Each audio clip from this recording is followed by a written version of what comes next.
A visit to Kisumu's share of Lake Victoria caught us with a stunning natural beauty, giving us the urge to explore its shores and discover the magic within.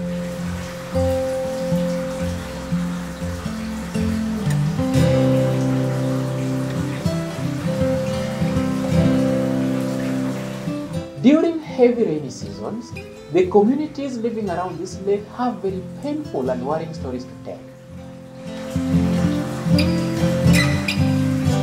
In light of this, we decided to pay a visit to Kano Plains, which is over 300 square kilometers area located by the shores of Lake Victoria. The area is known for its extensive flatlands and fertile soils. Kano supports the richer Hero and West Kano paddy fields known for their excellent rice production. The tens of beaches in Kano produces fish consumed locally and traded in the vast East African region. Kano fertile soils produces cane feeding 3 sugar factories. Reeds, vegetables, and thousands of other plants and vegetation find homage in the Kano Plains. Humans, domestic and wild animals, and hundreds of different bird species share a pride of existence in the Kano Plainlands. The better part of this is currently submerged in water following the backflow of Lake Victoria. Kano has been a prone base to raindrop floods for the past 2 centuries, which has always been assumed for its slight effects, as the water has always been reserved for productive purposes. An uncertain situation was witnessed in 1960s, which rendered a better part of the region covered by water. Many farmlands sank, the wild died, and some scared away, and hundreds of homesteads displaced.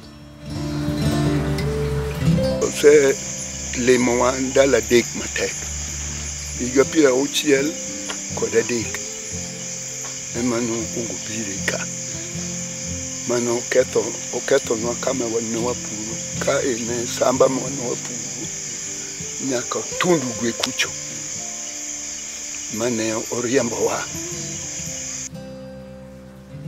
The government then showed a handy effort and secured land for some of the displaced in the high adjacent regions. The new settlers from Kano were forced to adapt to a new way of life.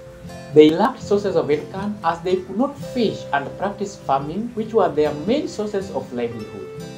A good number of them opted to flee back to their ancestry as water later receded.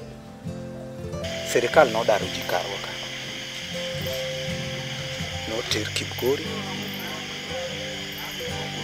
Moko duo, moko ni Miwani, moko ni Muroni.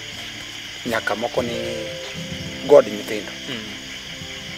In 2020, a such-like situation was witnessed, though less rampant.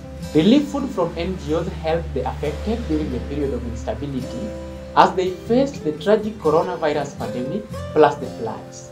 Sacheka neonge gima serikal otimo malich ahinya nikech nam ne pok obiro malo. O konye mane gimiyowa machalo bando. Kamano. Water levels later reduced and people returned to their daily lifestyle. Today, 2 sub-locations are completely immersed in water and numerous others are partially covered by the water as a unique and unexpected lake water backflow hits and as the river Nyando overflows its banks. Kendo wachak waling. Kendo manyo chako duogo makoro maluo bang'e. Bende chako biro kan ne piny oselosore ma ne wachako pur kendo. En bende chako riembowa mwadar e miechwa. An mawuoyo ni dalana ni mwalo kucho machiegni gi dho nam kabisa. Yande kadok kuno kane mar ariyo no seriemba kadok kuno magero maber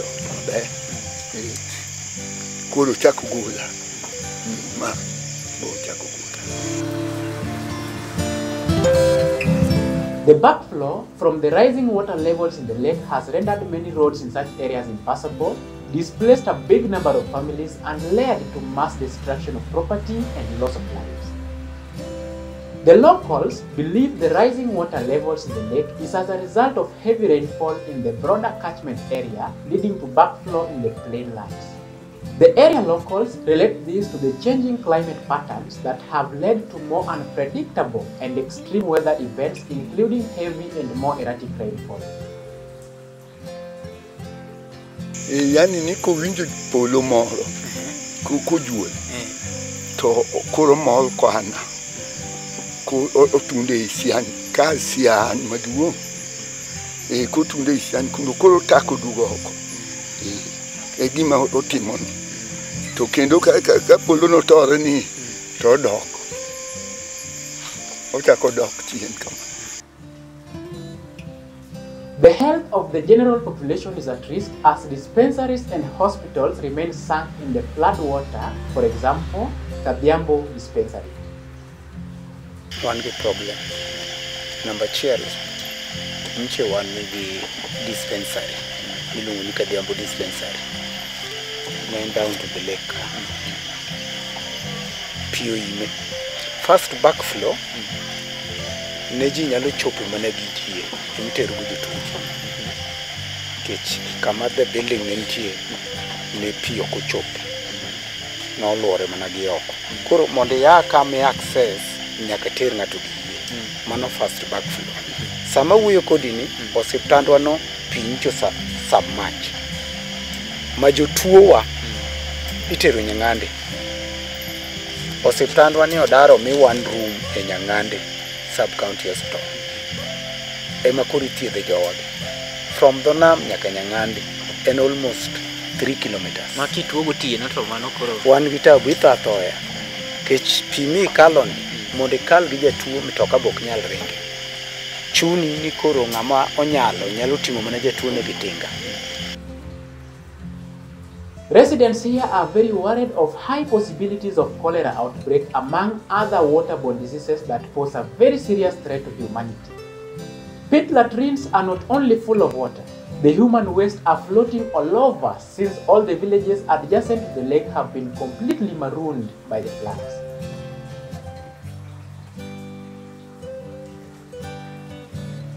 Akwayo international bodies manyalo come out mondo kony jowagi nikech kata sama wuoyeni walama Nyasaye ni kakolero wuok to jowagi orumo te kakolero wuok to jowo orumo te kech choche te obedo flooded te. We have 2 schools down there, Oseka and Nyamrundu. Choche manche ni skunde go flooded te gine pige mwawuothegi plus choche mane nyir homes kundi manyo ji odake ndo Kadhiambo sub location plus Ndoro sub location e choche e pige mwayoro waonge hospitals mwanyalo dhi machiegni kapo ni gik machalo kama nyalo wuok to atom warumo Kawindo South kaka location waonge vacation center e location misima to wane mobedo floodwa waonge vacation center ma jowagi nyalo dhi buore wan wadhi mani schools sani koro yaw school idhi riemb jowagi school wadhi kanyo. International bodies nyalo come out to get no vacation centers ma jowagi nyalo buore wanyalo yudo clinics there. Pigni nigi waterborne diseases mabende kiwuotho maetine maka gidendi chako kuot matino to nikech gin gi kute moko mako kai to dendi kuota. Malaria to ng'eny mar suna momineno wan gi problem along the lake. Tuo ma hinyo ahinya en malaria ni malo to gi koro pi mano biro ni koro kero no waterborne diseases. Kano residents majorly depend on wells and boreholes for drinking water, and all these have been covered by the flood water. The stagnation of water from the floods create breeding grounds for mosquitoes whose population are already high and multiplying faster. This poses high risk of widespread of malaria. The back floor has displaced several families, and as a result, there are overcrowded neighborhoods where most have found refuge, plus the temporary settlements which increase the risk of respiratory infections. The stress and trauma associated with losing homes, farmlands, communal disintegration, and livelihoods lead to anxiety, depression, and post-traumatic stress disorders. Kamunyuolie midonge, mipong, mikendo, mitie. Koro kiteri kamoro, tiwinjo mana pek. Nikech maisha midhi chako nang'o. Mano nyaka wawinj pek. Floods have destroyed all crops, no food supply, leading to malnutrition and food insecurity. This weakens the immune system and increases sustainability to diseases, particularly to children and the vulnerable population. Schools were the first perceived rescue points for the displaced. Today, many schools are inaccessible for rescue missions and educational purposes, as many schools in the area, namely Nyamrundu Primary School, Oseth Primary School, Odienya Primary and Secondary Schools, Kandaria Primary and Secondary Schools, among others, remain in water. Learners have lost their books, uniforms and other learning materials in flood waters and during quick relocation programs. They have been forced to purchase new ones as the schools have reopened. A single school has been forced to host 4 learning institutions. The overcrowding in schools poses a serious health crisis. Sana nyithindo modhi school nigi problem. Gin gi problem about the movements. Kaka gibiro wuotho, like kaka gidhi Nduru, almost 3 kilometers. En problem no wuotho pi. Onge gumboots, mobiro wuotho gi pigno. To pigni oting'o kute. Koro an akwayo ni nyithindwa gi onge problem. Serikal kane nyalo ng'iyo ni thieth wan go machiegni. Maka nyathi tuo tinyalo tere mapiyo, yath nitie. Nets be opogwa, waonge problem. To gi chiemo wuodma, puothewa obedo flooded te.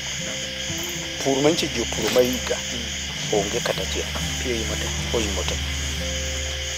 Koro nam ema wageno, tigene idwa chame gang'o.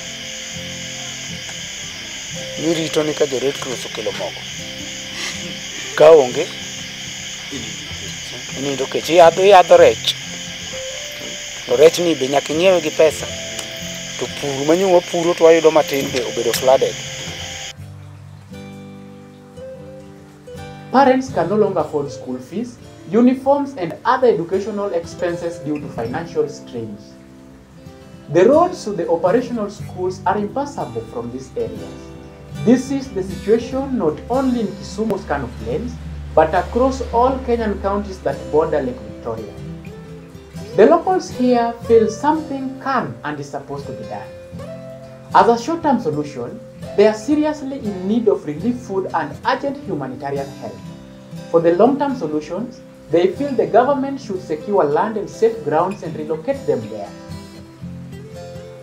Wachini yo manyalo konye mana go dike gina odudino picha kikuru goko mapima nego ani en ubuke na ubiro oko ko wadwan mondo kono mana dak ema nyalo tinde Kikala ero kichope bridge kia kono king'iyo on left kama ka in bridge find kuchene no kano chak pang gabions moko ne kanyo ko pange kamano nyaka kuma nyando donjo ge na both sides onge kaka pi nyalo wuok ma darji mane gima wakwayo ni kosago dike to pang no gabions from Donga much lord nyaka Sango.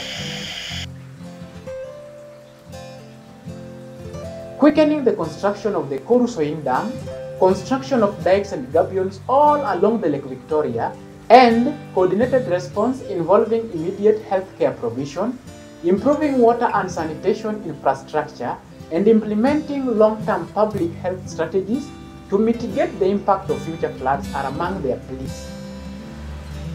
There is also the need to provide emergency educational resources, ensuring health and sanitation measures in the schools, and supporting displaced families to minimize negative impacts on children's education. Where we are forms part of the farming lands, where this community was involved in farming activities. It also forms part of the neighborhood where they were staying. When you have a look at this, you might think it's part of Lake Victoria. We are not yet at the shores of Lake Victoria where it was originally. So you can tell the kind of destruction this calamity has caused, and you can tell the kind of problems this community is going through. Surprisingly, for the very first time in history, the lake had a very bad smell. The fish died, and currently, the number of fish has really reduced in the lake. One kakawan jomo osebedo area ma chigni gidona ne pokwa neno du mar pi to wang ni nyota waneno kendo kwa winjo ndo kendo waparo mapiyo ni en gik maricho ma miole machalo si madonje nam ema nopong'ona to ne gina walose ni en adieri nikech ne pok waneno pi nam kolokore kata kodum rech tin. To rech tin nikech nam. Ng'eni nam omuom. Ka nam osemuom, kuonde mane rech nitie, rech owuok. An aselupo mang'eny nyaka ti kama. Waparo ni gima ne kel dum cha ema ne nego rechgi, ema otieko tong rech be ohinyo tiekonwa tong rech. Jolupo be ng'eny odonje nam mathoth. The problem is not with the voters. People voted the people of their choice, but we were forced with the leadership. We were actually forced by the, to go for the current MCA or ECO. We were forced to choose MP Okello or Jared. We were also forced to vote or who? Nyong'o. These people are not our choices. We have got our choices who are not given the certificates until they won the elections. Telling them that they come, I'm very, very sure that they won't make it. Because they have said personally that it is we people who have come to stay along the lakeside. But you see, I'm today 59 years old, as I've mentioned. We found our great forefathers, our grandfathers, staying here. And now we wonder why they are saying that we are the people who have come to maybe to stay along the lake illegally. And as a guare penini, and sani, and giga pilabero gabo. Manning is in a segwa, and then no pigegi yuangate, negin kucha, nam nani kucho, nam nani gi, or kukumo dugan, nam nani gi, koro nitiri kamorum nilumo ni sian. Ema no ke loka koth ng'eny to ng'ich bire koth pibire matin. Tok kamagi mawacho ni makura sana na daladi. The government of William Samuel Ruto kindly help the people of Kabonyo Ndoro. We are really suffering. With all this said, and having traversed the affected villages through the help of the locals who offered us a boat ride to allow us witness how bad the situation is, we came back to the elders just to have some light moments and get to understand the tales of Lake Victoria. These elders are people who were born and raised in this area. They practiced fishing activities during their youthful age and the better part of adulthood, since that was and is still their main source of livelihood. As a people who have seen it all, this is the story they gave us in reference to the tales of Lake Victoria. Penjo number 1 about Nyawawa. Those are the streets. Magju chiende mang'eny. Jachino dak e pi.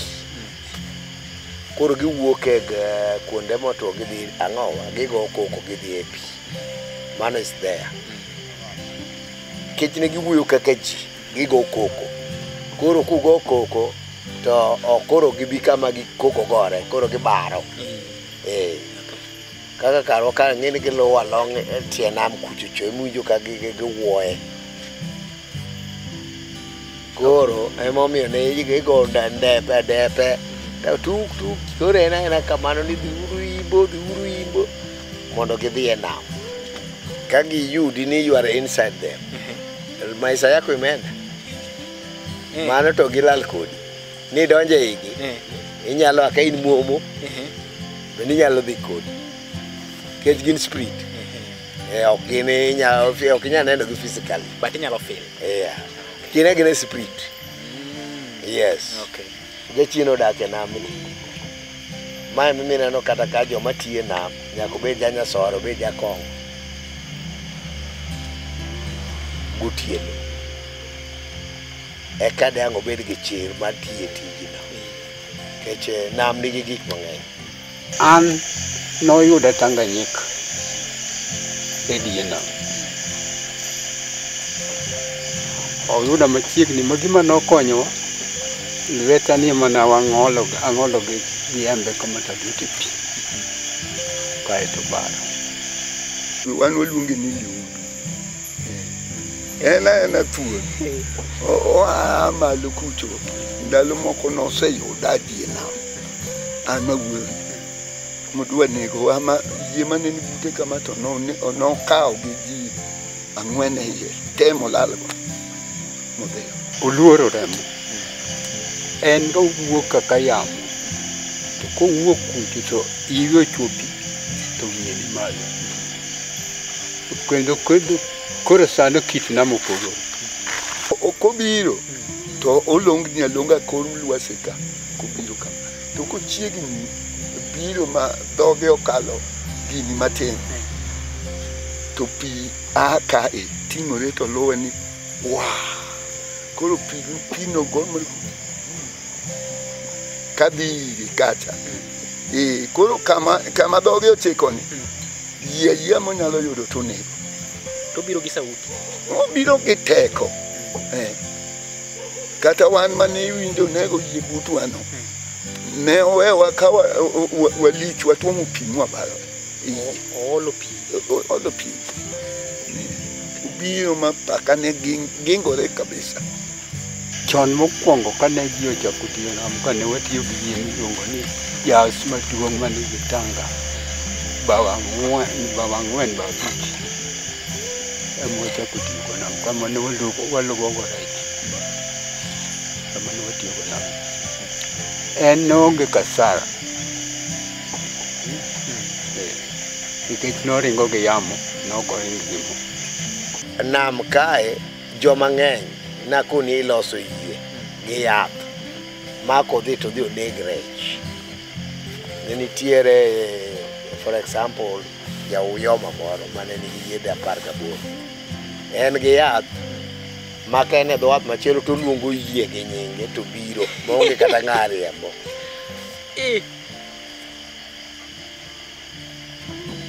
Koro that thing is there. Kata sani pod otimore. Dhi ka juoga to juogo koni mondo yie ni oneg rech, neg jatich achiel. Ibiro kore matwe gi bilo men koe wang' yame matugore to poni ng'ato achiel olwar e pi. To en molwar kae kako tho. Mano gimokore, it is there. Yeah. To bang' ng'ato tho no tiyudo ka koro yie nega rech manyowa. Gin e wi nam ka gi float mane die nam togo. Togo no kobiro, an mawuoyo ni dala wawuon e nam. Togo no cover tok dala. Onge gima ne affect lopewa.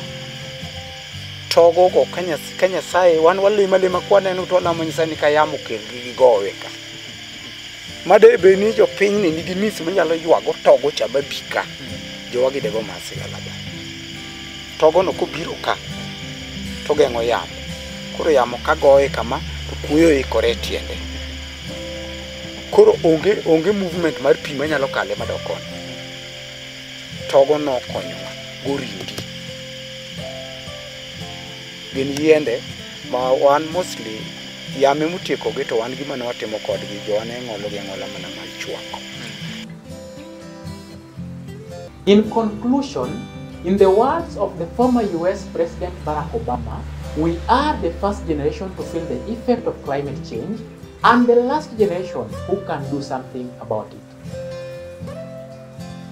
I extend my deepest condolences to all those affected by the devastating floods that have swept through Kenya and neighboring countries. The United Nations stands in solidarity with the Kenyan people.